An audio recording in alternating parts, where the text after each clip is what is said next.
Hey, what's up everybody? It's Lids and we're back for some more Gwent, and today we're playing the new Our Battle Will Be Legendary seasonal event, which is an alternate game mode in which all the cards in our deck get replaced by all of the legendary cards from our faction. And that's crazy, so let's go talk strategy.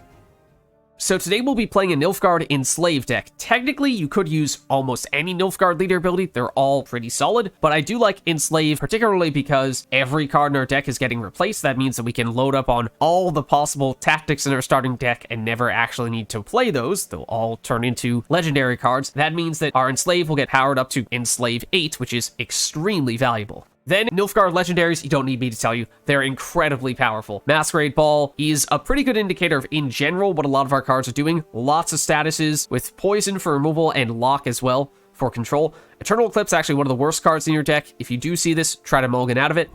Torres, lots of great use cases for point slams and statuses, especially combining that with Masquerade Ball to replay Fangs of the Empire for even more poison. Beauclair, good point slam. Bacala, good point slam. Vilgefortz, a little bit of flexibility. Emir, good setup for Masquerade Ball with your Thirsty Dames. However, because we don't have any bronze cards in our deck, he's not quite as effective as he would usually be in Standard. However, there are also some other cards he can set up, like Ku, so Emir useful for that as well. Terra Nova, also card set up by Emir. Tibor, I hate this card, I don't want to talk about it. Ardal, unfortunately, you don't count all the cards that are getting replaced from our starting deck, so it's not like we can put a bazillion power card back in their hand. It's just a 5 power card, but he's still quite powerful. Usurper, try to wait until round 3 when he's fully evolved, then he becomes very useful. Roinx is possibly the single strongest card in this deck because we have a ton of cards in our deck, and that means that his order ability is extremely powerful. Admiral, lots of statuses, lots of ways to build around that. Ardfiend, keep it in your deck, way to get additional statuses and additional value, a little bit of thinning as well. Damien, reset our leader ability, and because our leader ability is so strong, that makes Damien incredibly strong as well. Stefan, another card that unfortunately does not count all the tactics that begin in our deck. He only counts the tactics that are in our deck once they all transform, and at that point, that means you're only getting one ace up the sleeve, and that's not very good. So if I'm using him, it's just that we have something closer to Deathblow range on Ku. Vadier, another card that synergizes very well with Emir, but if you don't have Emir, then Vadier is pretty risky and unlikely to pay off. Brothins, another card that is one of the worst in this deck because we don't have any bronzes, so whenever you see him, you probably want to mulligan him. If you do get forced to play him, then at least he still has Assimilate. Ku, tricky to set up, but if you have Emir, then it could be useful. Jan, a little bit dangerous just because we do have some high provision cost cards that are actually not that good, most notably the Eternal Eclipse, but assuming you have a way to mulligan that, then Jan is still safe. Letho Kingslayer, tons of flexibility, making him really great. Ivar, a little bit tricky because we don't have a dedicated deck to boost up all of our opponent's cards, so you can use him, but he's a little bit tough. Ramon, another card that, because we don't have bronzes, is not good. Mulligan him whenever you see him. Leo, assuming your opponent gets tall enough, very useful. Alfin, keep him in your deck, gives you a little bit of extra value when you use your leader ability. Vincent, tons of statuses, tons of ways to set him up. Yennefer's Invocation, good way to answer important cards that your opponent plays. Abduction, don't bother. Kahir, another card that, like Ivar, a little bit too tough to set up. For the most part, when you see him, you're probably going to want to mulligan him. Vilgefortz, always a dice roll whenever you use him. For that reason, I kind of hate this card, but technically, it is a way to answer your opponent's tall cards. Sarthisius, it's a dice roll. Sheilard, potentially a little bit of carryover value, though I actually like saving him for the beginning of round 3. That way your opponent can't mulligan out whatever card you hit with him. Anna Henrietta, more ways to reuse leader abilities or steal your opponents, technically. Theon, Defender, solid. Bribery, your opponent is going to have a whole lot of legendary cards, so this can give you pretty solid value pretty consistently. Location, I mean, if you can get Viper Witcher Mentor on the board when he has the Adrenaline 2 active, then that is consistent value, otherwise probably not worth it. Letho, pretty much just an 8-point body, not great. Doedric gives you a little bit of flexibility, not bad. Sneck, very risky. If he gets locked or immediately destroyed, then he's going to come out on your opponent's side of the board, so oftentimes it might not be worth the trouble. Isbel, okay. Your opponent is going to have some good cards, so are you. You get to pick who gets which card. Sometimes you'll get really lucky, other times it will make no difference whatsoever. Technically, if you use her on your last turn when you have last say, that can give you card advantage, but that's pretty rare. Vivian, we do have some high provision, low power cards like Emir that could get a lot of boost from this. If you want a Galaxy Brain, technically you could use this on your opponents and then use Ivar to steal that power, or Leo to punish your opponent having tall cards. Menno, we don't have that many tactics, so if you haven't played Bribery yet, then maybe. And then finally, Shaelmar, pretty much only useful when you're going against Nilfgaard. So overall, that means we have tons of cards that can give us amazing value and so many different ways to mess with our opponents that even if you make some big mistakes, you can still make some dramatic comebacks. So let's go see it in action. Alright, so going up against Skellige here, and they'll go first. Okay, and we have Ardfian in hand, definitely don't want to have that. Ivar can be a little bit tricky here, unless we could technically use Vivian to make one of their cards higher power and then use that to set up Ivar, but otherwise, don't have a lot of ways to make Ivar pay off, so I think we're probably going to get rid of him, although actually Brothen's is worse still, because we can't use his ability at all. He's just a 3 base power assimilate card, and we can probably do much better than that. Alright, they're going discard with Berna. Although on turn 1, yeah, you can't even use both of the card draws, just a single card draw. Okay, I do like our hand a reasonable bit here, but it's not a bad idea to play Dodric first. Give ourselves a little bit of time to fine-tune our hand further if necessary. The other thing is that we have a lot of stuff that can target cards that we want to shut down on their side, and Berna isn't really doing anything anymore. Alright, Kraken will move Dodric, sure. I mean, it wasn't critically important that we be able to use him going forward. Yeah, but this is not a bad use of their leader ability charges, because it's a way to get rid of those negative point sirens. Now they just go straight into actually getting Patricidal on the board, although there are actually some times when having those sirens are useful for setting up Bloodthirst. I mean, we could go Vivian and increase the power on Kraken by quite a bit. Technically, the longer we wait, the more effective that is. But we don't have many other great options here. So, alright, I mean, it's technically not quite as efficient as it would be if we waited a little bit longer, but sure, we'll use Vivian there. Alright, then Morkvarg, alright, that's the best possible answer that they could have had, although that is a very valuable card, so kinda nice to see them use that so early. In fact, it's a little tempting to steal Morkvarg with Yenvo. Let's go with Ardfian here and just see what our options are. Okay, I don't love either of these. Let's just put Snack at the bottom of our deck. Drawing into Letho in the future, of course, could be solid. I guess I don't love it, but we will go Emir here. We'll also set this up. Sure, we'll put Vilgefortz down, and it means we have Spying on Morkvarg, which if we get Terra Nova later on gives us some potential solid Terra Nova value. But I wanted to... Okay, I'm curious who they used that on. It was the Kraken, sure. So they'll get that Kraken back on their side. But now Terra Nova can potentially steal Hjalmar. Now also, the reason why I wanted to play Emir this round is so that we now have the option of going Vadier and stealing either Morkvarg or Hjalmar. Hjalmar technically is a bit of an engine, although very unlikely we'd be able to make that work on our side. In fact, tell you what, let's go remove Kraken. It'll get out a 1-point Heim on their side. That is bad news for them, and it gets Kraken back for us. So it is a fight over the Kraken. It was a bit of a risk, of course, but we got very lucky, and all they got was a 1-point Heim. Okay. The war over that Kraken continues. And now we could go Ardal Dahi and put the Heim back in their hand. We draw a card. They could use the Heim on either Kraken or Dodric, which is worth a little bit of value, not a ton. But we could probably live with that. It might facilitate them destroying Kraken once again, but, you know, so be it if that's what they go for. So I think we'll do it. And we saw Kingslayer before, yeah, okay. Ooh. Okay, so this would put Bacala at the bottom of our deck, which is a little bit unfortunate if we click on this. You are an aristocrat, which would give us more spying.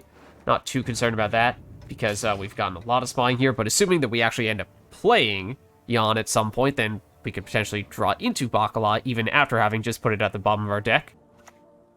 Alright, Hjalmar, what is the biggest card in their graveyard? I don't remember, but apparently it was big enough for them to...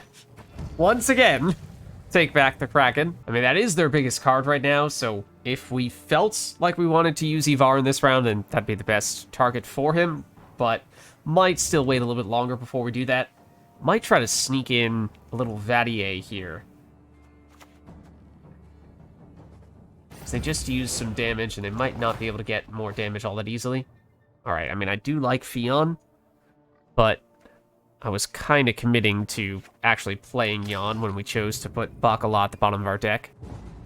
They will pass here, so they're accepting that there's no way they can actually win this round, because they know that on this turn, obviously, we can steal with Vadier, so it's most valuable for us to take Hjalmar here, and then basically we'll just use something else as a throwaway. And it, as you can see, this is already enough points. Probably will be Var. So I think in this matchup, there just aren't a lot of ways to use him, so it's probably more trouble than he's worth. Yeah, granted, you know, I'm sure they'll find some way to put a bunch of points on the board, and then might be questioning that decision later, but at least I think that's the safest bet we can make now.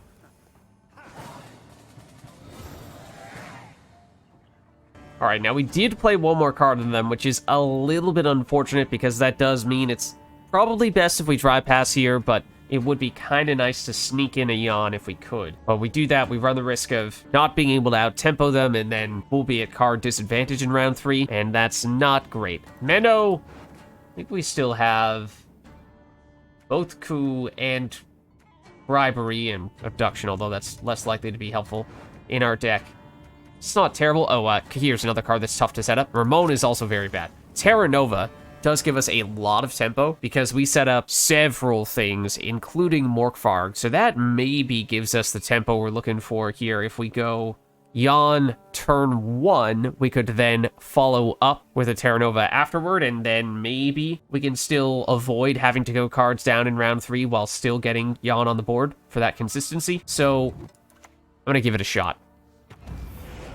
We can use Ard Fiend, but assuming we're going to play at least one more turn, then I'm going to wait until they have something on the board that we can target with Ard Fiend, assuming that we can get something that works with this. We're likely to see now both of our scenarios, because we know our deck is now ordered with the highest provision cost cards at the top, and the Eternal Eclipse is a card we would very much like to put at the bottom, because we do not have any cultists to set that up. Masquerade Ball, on the other hand, we should still have the Aristocrats to make that work, and that could be very good.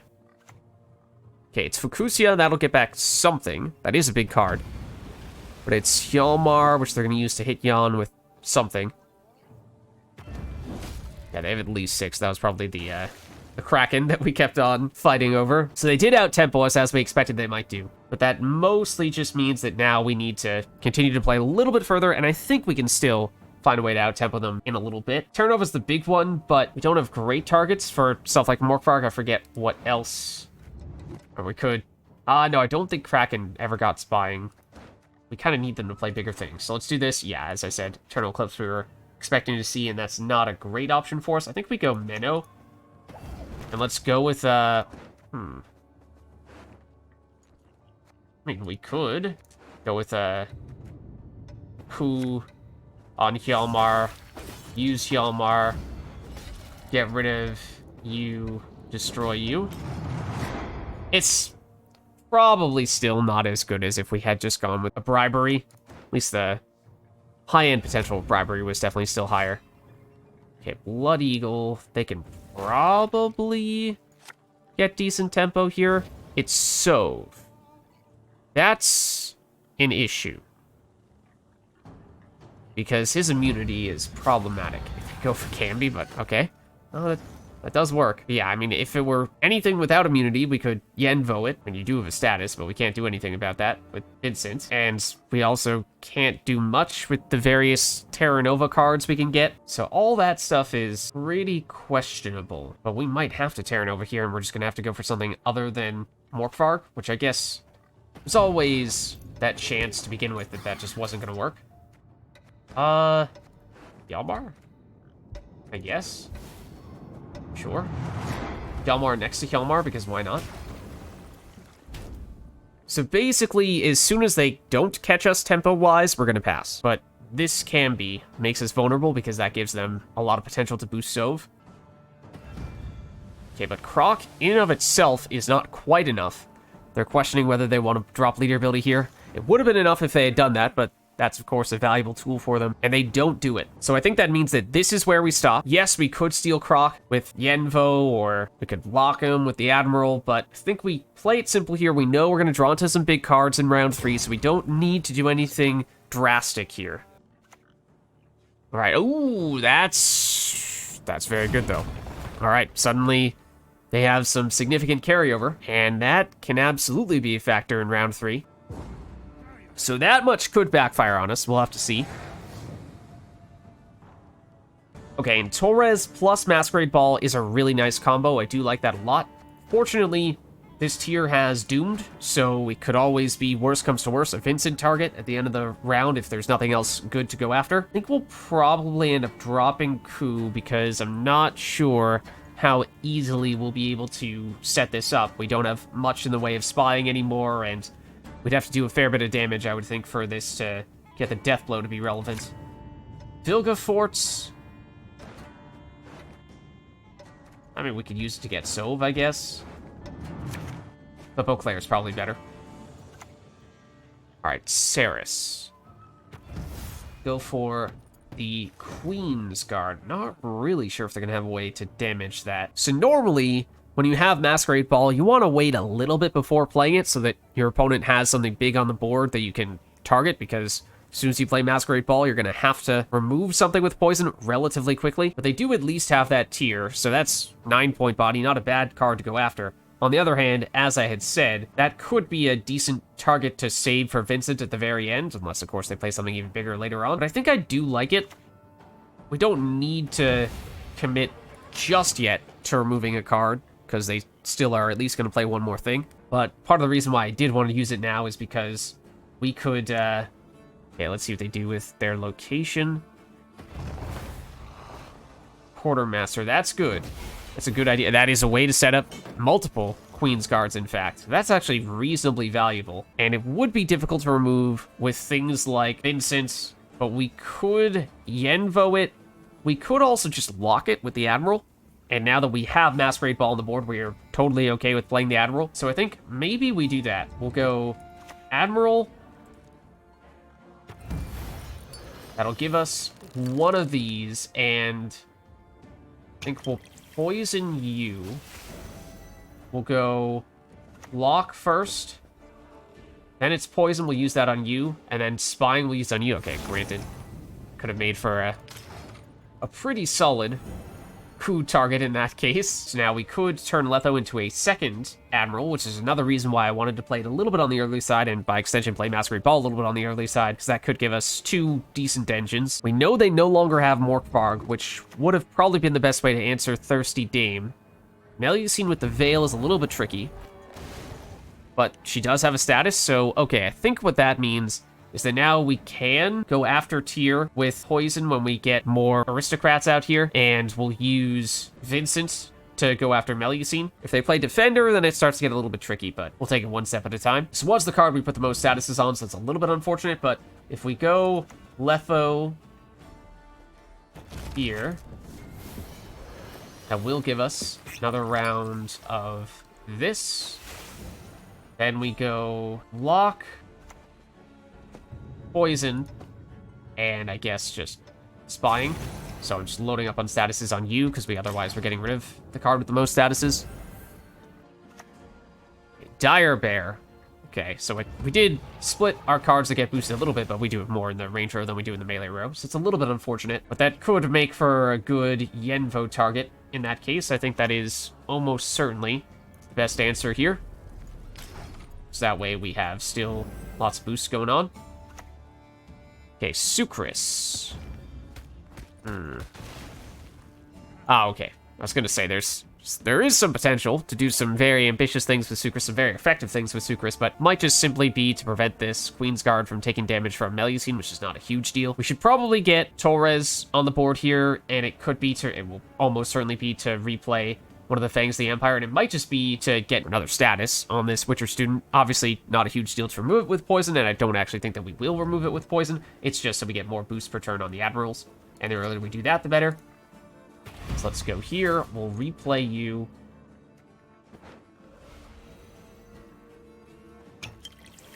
Poison you does give a status there, but it's mostly to make these guys a little bit stronger. Alright, there's the leader ability. Now, of course, Patricidal does have a status, so he's also a decent target for Vincent to go after. However, Melusine will be bigger still. Okay, this is what they're doing. That is pretty ambitious. That is quite good. Curious who they're going to destroy here, or go after.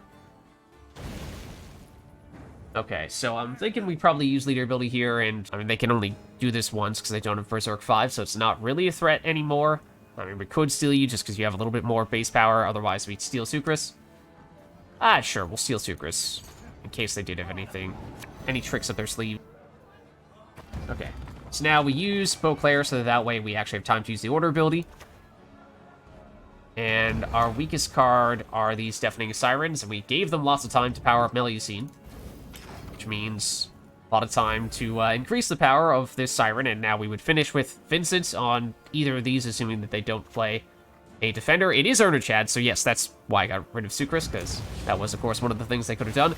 Not that it matters here, so yes, this would have been 15 points removal, but we've already won. We could also reset a card. Not that that's a huge factor either, because we'll win with the card to spare. Alright, so going up against Scoia'tael here, and we'll go first.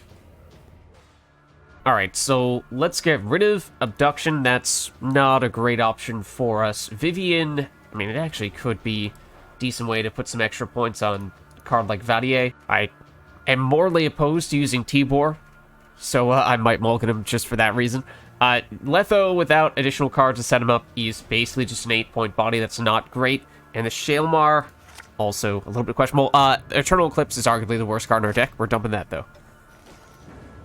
Okay, so I'd actually want to lead off with Doedric here, because that could give us a little more flexibility with our hand, which still have a few things that are not great here. Letho, 8 points. We'd like to have cards that are a little bit more valuable than that. We also could use Stefan. We only get one ace up the sleeve, so he's not worth that much either. So we could potentially use switching some things around here. So let's drop Doedric. Okay. Ooh. Angus. Okay. Fortunately, they don't have Deadeye Ambush, so don't know how many Elven Deadeyes they're going to be able to get. Let's use Doedric. We'll see what we get here. Ooh, okay. I like the Admiral a lot. I think that is probably going to be better than Letho. Stefan might save him for the time being just to set up Coup in case we need to damage something down so we can get the death blow on it. Because I don't see a lot of spying support unless and until we play Aristocrats and get Ard Fiend on the board. So let's dump Letho. And might even just go Bribery here. Okay, well, there are some interesting options, I suppose. Well, at least for their deck. Some strong cards, for sure. I guess we'll go Ethne. I mean, none of them really have the setup that make them useful for us. Well, okay. It's one of the cards we, of course, just saw. Now, speaking of Coup targets, we could Coup the Wandering Tree, and if we really wanted to, that's obviously not that valuable, but if we were to hit Aquin with Stefan's ace up the sleeve, then as long as this doesn't get boosted any further, then we could potentially get rid of you, and that's maybe something. But let's just see what we get with Doedric first. Snack. Not a huge fan of it. I think they're going to have plenty of ways to answer it if they'd like to. So let's go Stefan here instead. So as I said, even though we have a bunch of tactics in our deck to boost up the Enslave, Stefan doesn't look at the ones that we had in our starting deck. He only considers how many tactics you have once everything gets changed into a legendary. And at that point, it's only enough to get one ace up the sleeve. Francesca. Does that change anything? Not really sure that it does. Of course, who knows what the special card they're going to play is going to be. I'm starting to like our hand a bit here, so I might refrain from using Doedric unless, I want to take a moral stand and get rid of Tibor, which I might do. I will get rid of Tibor. Okay, now here's an example of another card that we would love if it considered all the tactics that we had in our starting deck before everything transformed into legendary, but that is not quite the case here. But we'll go Coup. As we were saying, get Aquin.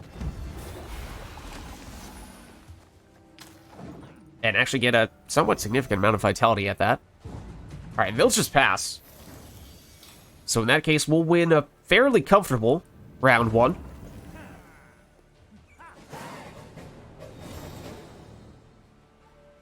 Okay, and we draw into some really big stuff here. Of course, the Echoed Coup. Beauclair, which, if they have a lot of boosts, could be very useful. Not quite sure how much of that we're going to see, though. Masquerade Ball when we have 1, 2, 3, 4 aristocrats is great. I think I might get rid of this coup, though, because I'm just not really sure. Without the spying support, we're going to have enough support to make it happen. Damien is very nice. Okay, well, the thing is, we have potentially a couple throwaways here. So, or we go all in this round.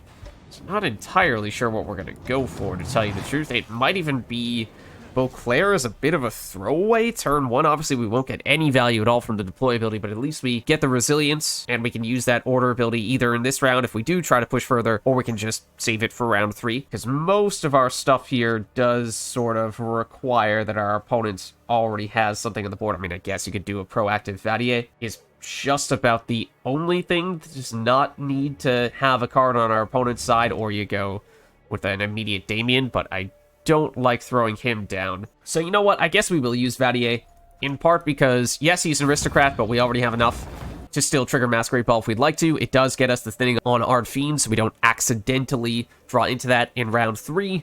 We could use this if we wanted to on our next turn. Obviously, we're not going to be able to with the Stealth Sabertooth. Now, I guess we'll probably just use Beauclair, and I mean, the deployability still isn't really going to do anything in that case, but unless does that actually... No, you don't count as a unit, so it's not like you're going to force us to destroy Vadier. I mean, it doesn't really matter. He's functionally a throwaway. The other reason why I was okay with playing him was because we still don't really have much in the way of spying support, so it would be potentially just a 3-point body with a lock, which is not good.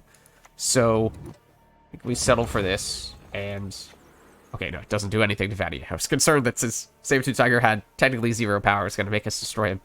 We could, I suppose, do Ard Fiend and just see... Yeah, let's put you at the bottom of our deck. So that's probably all we're going to do. So obviously, Vadier is going to get hit by the Stealth Sabertooth Tiger, but not too concerned about that.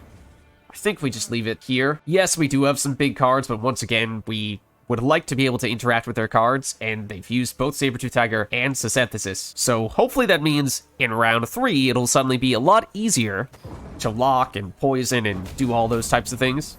And we got 2 cards with resilience on the board, so that's totally fine.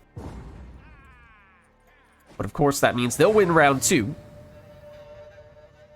Okay, we do draw into some big stuff here. Rience is worth a bunch of points, and Torres, when combined with Masquerade Ball, could give us a way to get an additional Fangs of the Empire on the board. Ivar could be a little bit tricky, or we could even make one of their cards bigger with Vivian only to Ivar. That's a little gimmicky. Maybe we dump you. Brothens is bad, though. Okay, Ramon is also a brick. Okay, we should have just stuck with what we had. Not a little greedy, I suppose, but okay, they're going the symbiosis route. Good to know. Unfortunately, more immunity continues to make things a little bit tricky for us. So we would like to get cards like Masquerade Ball down relatively early so we have time to trigger all the chapters of it. However, we don't want to risk us not having anything at all to hit with that poison. So I think what we'll do is we'll just stall a little bit by using Ramon, which I was not thrilled to see because he does not really have any effect when we don't have any bronze soldiers at all in our deck, which is why I was saying we would have been better off if we had just not mulliganed anything in this round. Okay, now there's their scenario. And now we do at least have something we can target with Masquerade Ball. Might we be able to get something better than a Lake Guardian? Yeah, I mean, it's possible. But removing a 9-point body with poison is certainly not a bad thing. It could also be an Ivar target. I don't really know how much boosting we should be expecting here. I think they might be going more wide since they have Ethne. So we might not have a lot of good targets for tall removal or Ivar. We could potentially just Ivar right now. So you know what? Sure. We'll do it. That way we don't have to worry about the pressure of that Adrenaline 2 creeping up on us. I also like leaving a card with the status on the board here because that may help us set up the Admiral for a little more boosting going forward. Okay, Call the Forest. That's, of course, going to trigger Ethne's Symbiosis. Okay, Querixis does activate their scenario as well. Now, that is a card we would definitely like to shut down one way or another. Technically speaking, could steal it with our leader ability. And we do have Damien, so at some point we're hoping to get back that leader ability. They still have their leader ability, which does give them some range to remove some of our cards. But I think now might be time to get Masquerade Ball on the board.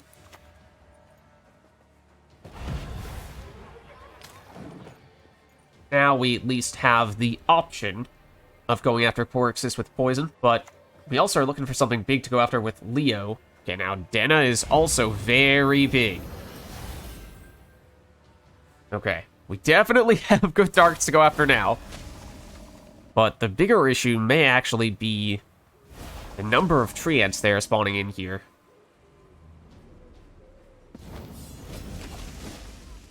And that archer adding up some damage as well. Wow.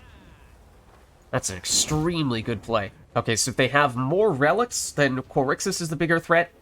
If they keep on playing new types of cards, then Denna is the bigger threat. I think we might go leader ability, Steel, Cat, Witcher, and then play at least one of our aristocrats. Also get out often. I'm thinking it might be the Admiral. Use him. Poison one of you. Then go... It's Lock... Poison... Spying. Spying doesn't matter too much. In truth, yeah, I should just put it on you to load up on additional statuses on one unit. But now you could become a target of Leo still. Could also get some removal with Vilgefortz, although that's, of course, not truly removal. If it means they're getting back a different card, now they're going to use their leader ability, which I think makes it much safer to use.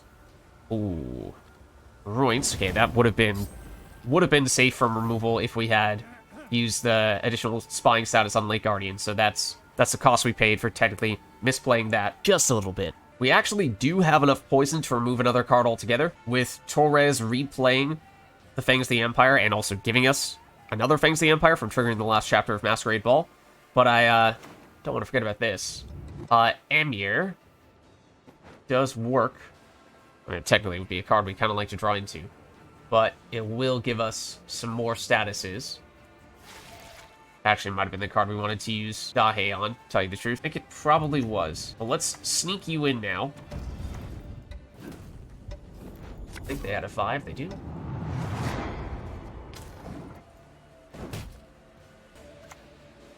Okay, Monroe will have some guys to convert. So, since you're locked, yes, you have higher power than Monroe does right now, but I think Monroe is actually better to go after with double poison. So I think now we probably break out Torres. Replay you. And then play you again. Now, yes, there are a bunch of other great cards we could use as well, but it's the ability to get the additional poison that is a really big deal here.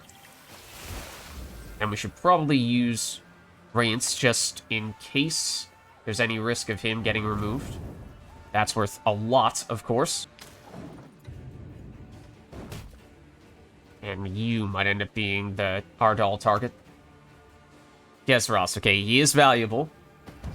But he is a card we could potentially still answer in a few ways. Let's do this, because if we are about to play Ardal, then that is going to affect what card we draw into.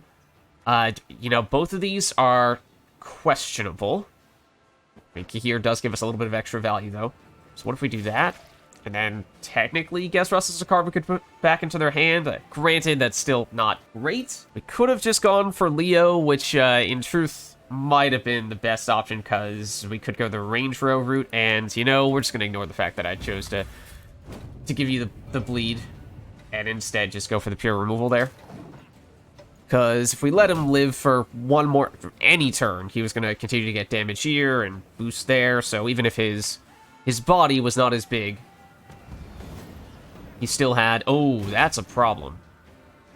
That is a bit of a problem. Now, we do want to get Damien on the board relatively soon so that we can have time to use his ability. So I think we probably do need to play him here. We'd like to use Dahe relatively soon as well, though. In fact...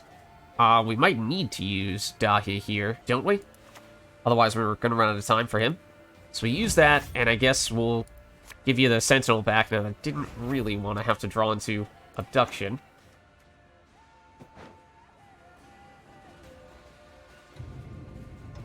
Sure. Give you an extra status, not that that's going to make a huge difference. There's the Sentinel we gave them. They should probably go after that Cat Witcher, so we gave them the opportunity to do that.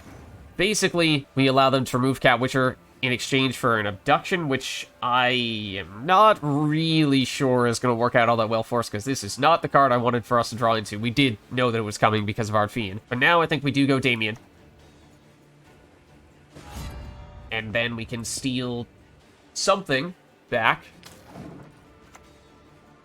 Bob. Okay, what are they getting, though? Isengrim's Council, of course, means more treants, but they realize there's just no way they can stop us. Even if it wasn't the cleanest game, we still take the win, they'll forfeit.